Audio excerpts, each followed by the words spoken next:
प्यारे बच्चों, स्वागत है एक बार फिर से आप सभी का अपने यूट्यूब चैनल पे। आज की इस वीडियो के अंदर है ना, हम क्लास 7th का एसएसटी का जो चैप्टर नंबर 5 है हमारा, tribal, Noman and settled communities, इसके जितने भी इंपॉर्टेंट क्वेश्चन आंसर हो सकते हैं जो कि आपके एग्जाम्स में आने के चांसेस रखते हैं, इन सभी क्वेश्चन आंसर को डिस्कस करने वाले हैं। चलिए बिना किसी देरी के समझना शुरू करते हैं। तो सबसे पहला क्वेश्चन है हमारे पास, who were the tribal people and describe their main feature. जनजातीय लोग कौन थे और उनकी मुख्य विशेषताएं लिखिए। तो जनजातीय लोग जो थे ना हमारे,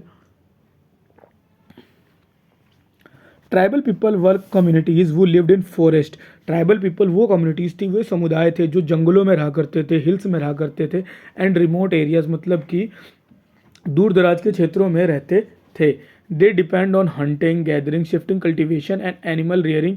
दे had their own custom, language and leader.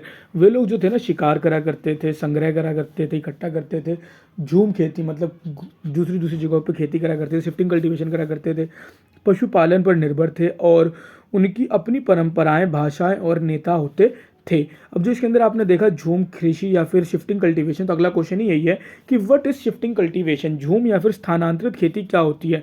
तो shifting cultivation is a method of farming in which a piece of land is cleared, crops are grown for a few years and then the land is left fallow while farmer move to another year. झूम खेती वह कृषि पद्धति है जिसमें जंगल का एक भाग साफ करके कुछ वर्षों तक खेती की जाती है, फिर भूमि को खाली छोड़कर किसान दूसरी जगह पर चले जाते हैं। इसी को आप झूम खेती या फिर शिफ्टिंग कल्टीवेशन कहते हैं।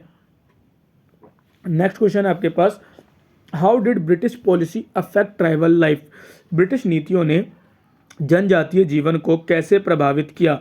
तो British policy restrict tribal movement, banned shifting cultivation and took control of forest. This destroyed their traditional livelihood. British नीतियों ने जनजातियों की आवाजाही पर रोक लगाई, झूम खेती पर प्रतिबंध लगाया और जंगलों पर नियंत्रण कर लिया। इससे उनकी आजीविका नष्ट हो गई। ठीक है, ये 3 क्वेश्चन थे आपके चैप्टर नंबर 5 से। फिर चैप्टर नंबर 6 का क्वेश्चन देखते हैं। चैप्टर नंबर 6 के क्वेश्चन में आपको दे रखा है डिवोशन पार्ट टू डिवाइन जो चैप्टर है। सबसे पहला क्वेश्चन है, what was the Bhakti movement. भक्ति मूवमेंट क्या था या फिर भक्ति आंदोलन क्या था? तो the Bhakti movement emphasised devotion to a personal god as the path to salvation. It reject ritual and caste discrimination. भक्ति आंदोलन एक ऐसा आंदोलन था जिसके अंदर ईश्वर की भक्ति को मोक्ष का मार्ग माना जाता था। इसमें कर्म कांड और जाति भेद का विरोध किया गया था। नेम एनी 2 भक्ति सेंट एंड देयर टीचिंग्स। 2 भक्ति संतों के नाम और उनकी शिक्षाएं लिखिए। तो कबीर जी के बारे में सबसे पहले लिख लेते हैं। कबीर जी ने प्रीच किया था unity of god and oppose caste system. इन्होंने ईश्वर की एकता और जातीय व्यवस्था का विरोध किया था। फिर मीराबाई जो थी, इन्होंने एक्सप्रेस किया था deep devotion to lord Krishna. भगवान कृष्ण के प्रति गहरी भक्ति व्यक्त की थी। What were the ideas of Sufism. Sufi मत के विचार क्या थे? Sufism focused on love, devotion and union with God through meditation and music. Sufi मत प्रेम, भक्ति और ध्यान व संगीत के माध्यम से ईश्वर से मिलने पर जोर देता था।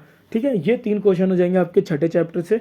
फिर 7वें चैप्टर पे आप आते हैं। तो 7वें चैप्टर में सबसे पहले what is the regional culture. क्षेत्रीय संस्कृति क्या होती है? तो regional culture refer to custom, language, food, dress and tradition specific to a particular region. क्षेत्रीय संस्कृति किसी विशेष क्षेत्र की भाषा, भोजन, पहनावा और परंपरा को दर्शाती है।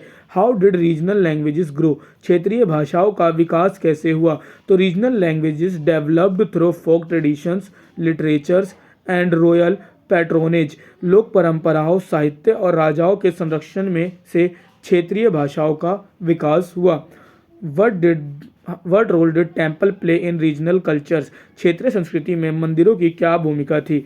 तो temple was centre of religious, cultural and economic activity. मंदिर जो था धार्मिक, सांस्कृतिक और आर्थिक गतिविधियों का एक केंद्र माना जाता था। 8वां चैप्टर शुरू करते हैं, 18वीं सेंचुरी पॉलिटिकल फॉर्मेशन, 18वीं शताब्दी के राजनीतिक संगठन। इसमें सबसे पहला क्वेश्चन ही यही है, what happened after the decline of the Mughal empire. Mughal साम्राज्य के पतन के बाद क्या हुआ? After the decline of Mughal empire many regional state emerged such as Awadh, Bengal and Hyderabad. Mughal साम्राज्य के पतन के बाद अवध, बंगाल और हैदराबाद जैसे क्षेत्रीय राज्य उभरने लग गए थे। Who were Marathas? मराठा कौन थे? The Maratha were a powerful warrior community who stabilized a strong empire in western India. Maratha एक शक्तिशाली योद्धा समुदाय थे जिन्होंने पश्चिमी भारत में एक मजबूत साम्राज्य स्थापित किया था। Why did political instability increase in the 18th century. 18वीं शताब्दी में राजनीतिक अस्थिरता क्यों बढ़ी? Weak Mughal ruler, regional ambition and foreign invasion cause instability. Weak Mughal ruler, Mughal शासक कमजोर हो गए थे। रीजनल एम्बिशन, क्षेत्रीय महत्वाकांक्षाएं एंड फॉरेन इन्वेशन और विदेशी आक्रमण अस्थिरता के कारण बने या फिर इनकी वजह से ही इंस्टेबिलिटी आई थी। ये आपके हो जाते हैं सेकंड टर्म में आने वाले आपके 4 चैप्टर हैं जो आपका 5, 6, 7, 8 है। इन सभी के इंपॉर्टेंट क्वेश्चन आंसर उम्मीद करता हूँ आपको सारे क्वेश्चंस क्लियर होंगे। मुश्किल से हर चैप्टर से मैंने 3 क्वेश्चन कुल मिलाकर के आपके 4 चैप्टर में 12 क्वेश्चन कराए हैं और पेपर इनसे बाहर जा सकता है, लेकिन ये काफ़ी इंपॉर्टेंट पॉइंट ऑफ व्यू से बन जाते हैं। मतलब कि अगर इनमें से पूछने जाएंगे ना टीचर, तो सबसे पहले अगर कोई क्वेश्चन इंपॉर्टेंट बनता है तो ये क्वेश्चन बनता है, ठीक है। बाकी अगर आप कहते हैं तो मैं हर चैप्टर के आपको डिटेल्ड में हर चैप्टर से 10-15 क्वेश्चन भी करा सकता हूँ। आप बता दीजिएगा कमेंट सेक्शन में। जल्दी मिलते हैं अगली वीडियो में। उम्मीद करता हूँ वीडियो आपको अच्छी लगी हो। धन्यवाद। अगर चैनल सब्सक्राइब नहीं किया तो प्लीज़ सब्सक्राइब कर लीजिए और आपकी जो भी सब्जेक्ट में जिस भी प्रकार की क्वायरी हो आप कमेंट सेक्शन के माध्यम से पूछ सकते हैं। धन्यवाद।